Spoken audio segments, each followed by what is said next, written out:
Assalamualaikum warahmatullahi wabarakatuh. Waalaikumsalam warahmatullahi wabarakatuh. Perkenalkan, kami dari kelompok 1 ingin menerangkan tentang hasil tugas besar kelompok kami. Untuk anggotanya tersendiri itu untuk tugas besarnya sendiri itu mengenai tentang encoder dan decoder PCM. Nah, untuk anggota kelompok sendiri itu yang pertama ada Amir Musa dengan NIM 19101057, yang kedua itu ada Muhammad Ramadan Raflila itu dengan NIM 19101067, yang ketiga itu ada saya sendiri Lutfi Halwani dengan NIM 19101095.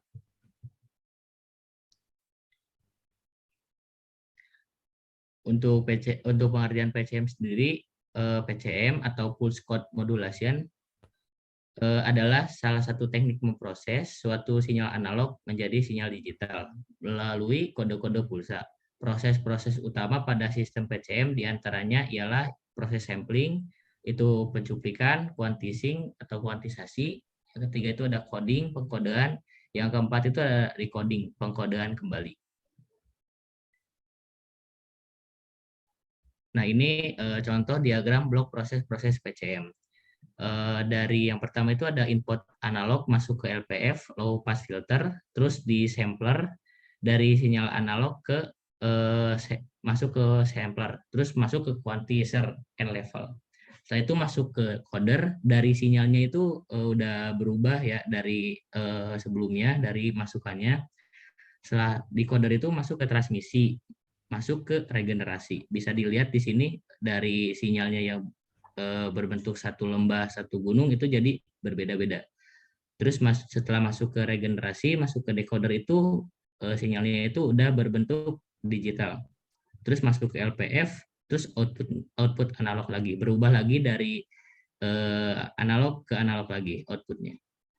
Mungkin selanjutnya bisa disampaikan oleh teman saya. Silakan.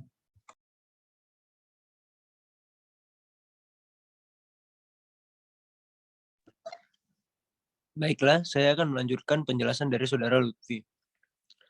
PCM encoding yaitu dengan input PSM encoder berupa sinyal analog dan output encoding berupa sinyal sample and hold.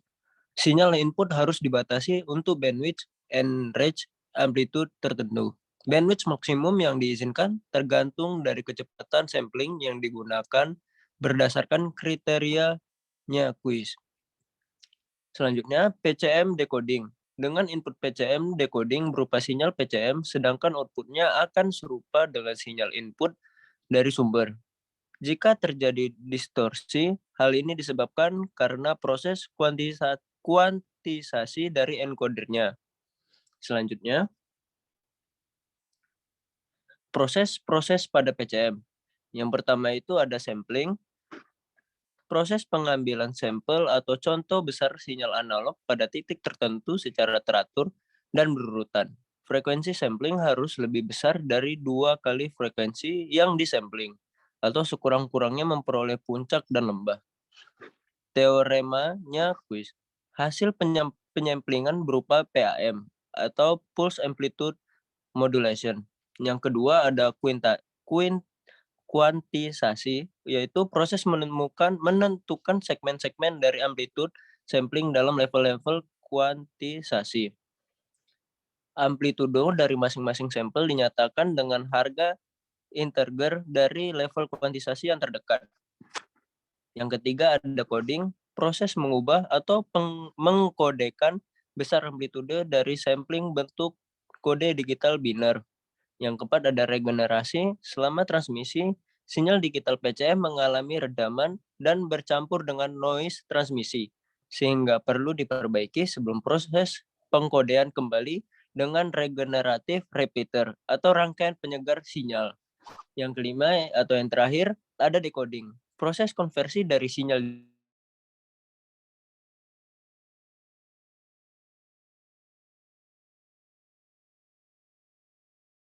analog.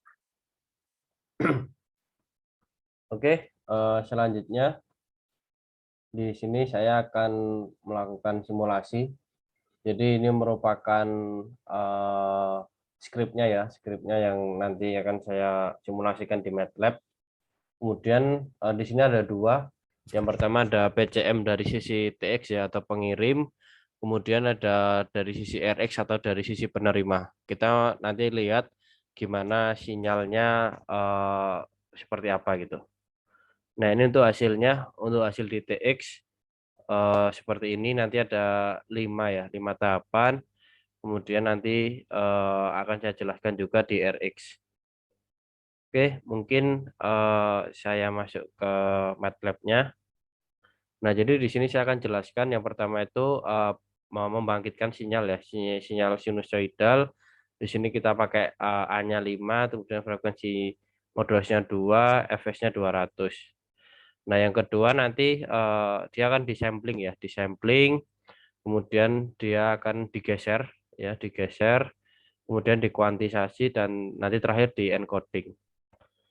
Nah, pada sisi RX dia dikembalikan lagi ya, di pengkodean kembali, di decoding, kemudian dikembalikan ya di shift amplitude di sinyal yang original, kemudian kita smoothin ya atau kita haluskan dengan menggunakan fungsi butter, dan terakhir kita lihat sinyal asli dengan sinyal yang direkonstruksi seperti apa.